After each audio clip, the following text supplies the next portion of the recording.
Hey friends, Barkey Dog here, back with another movie review. Now in this one, we're setting the Wayback Machine to a far more innocent time when comedy could just be allowed to be funny. Even when you're talking about a guild of assassins, some of whom are plotting to take over the world. That's right, we're talking about the Assassination Bureau, Limited, from 1969. Man, I gotta say, I love that poster.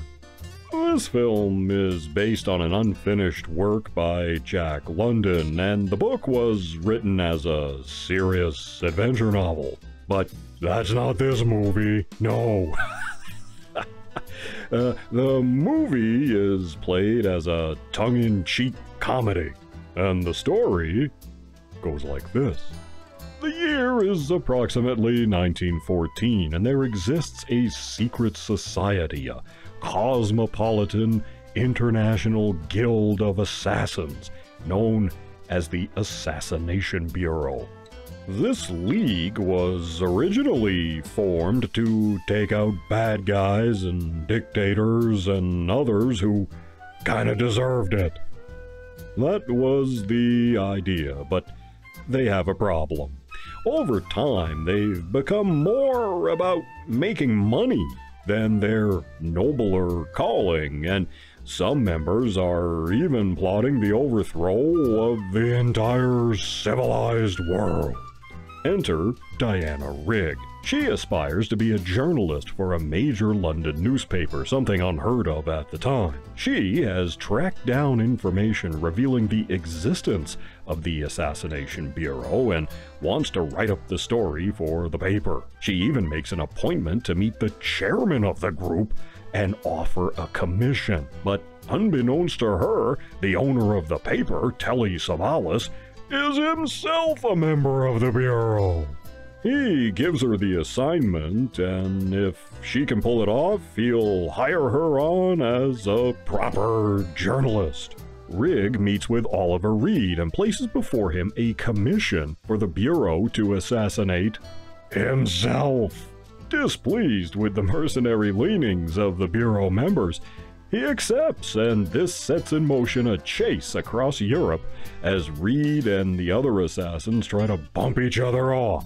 Rigg tags along to get the story. Rigg is fun as the prim and proper English lady, and Reed, who usually played sinister or heavy types, is positively buoyant here. The cast is a who's who of British character actors, several of which appeared on Doctor Who and Space 1999, UFO, and many more. Many of these roles amount to cameo appearances, but it's still fun to see them. This includes Roger Delgado, the original and best by far actor to play the Master. And if you look fast, there's Frank Thornton, who falls down an elevator shaft. You may know him as Captain Peacock from the famous sitcom Are You Being Served? There's Peter Halliday, Peter Bowles, Kevin Stoney, Philip Maddock, just tons of them. The assassination techniques range from being clever to farcical, but there's always that sense of the ridiculous to keep things light. The Assassination Bureau is a fun little comedy set in a fascinating time and place, Europe, just before the outbreak of the First World War, where there are lots of counts and dukes and stuff in need of removal. So why have you never heard of this one? Well, the movie is a bit dated, and the subject matter might not be kosher, especially today. I'm wondering if I can even say the title of this movie. Is that allowed? I honestly don't know. Guess I'll find out. And the music to this is, again, another thing that both dates the picture and yet sets this movie apart. There were these choral singers and singing groups like the Sandpipers or Mitch Miller type of stuff you'd get back in the 50s and 60s. Sort of like Lawrence Welk elevator music in movie soundtracks, and some of it's quite good. Here, it's the Mike Sammis Singers, and they offer up 3 songs, chief of which is Life is a Precious Thing. Life is a precious thing that we don't know the value of. It's such a pretty little tune, and it just fits perfectly with that tongue-in-cheek humor that runs throughout the picture.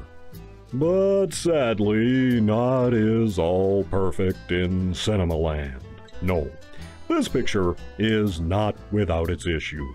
The main problem here is that the movie starts out really, really good and you're hooked.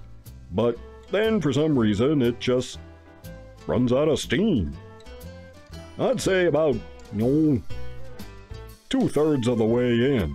Not sure why that is exactly, except Reed and Rigg's characters get separated at that point, which may be part of the problem since their interplay is half the fun.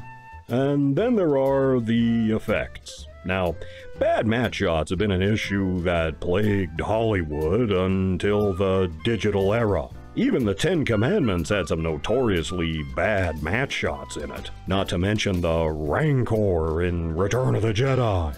So, okay, you can forgive some of these wonky background shots matted into the window there. We're kinda used to those, but the climax takes place on this Zeppelin, and there are so many lousy match shots, it just kinda kills it. You'd think they got rushed to finish, or ran out of money or something and had to half-ass it on a shoestring over the weekend. But even so, I kind of like this picture anyway. I have to give it at least 2.5 paws up. The extra half paw is for the slew of familiar character actors populating the cast. The movie manages to maintain this tongue-in-cheek humor pretty much all the way through. And that's hard to do, but they do it here. I also like the setting and the idea of this secret guild. And for the most part, they pull it off. The Assassination Bureau is well worth a watch. It's available on VHS, DVD, and digitally from Amazon Prime. It's also on Blu-ray, but sadly, only in the UK. You can watch another of my reviews here. And down there, you can see more movie reviews of movies from the 1960s. You take care of yourselves, and I'll see you in the next one.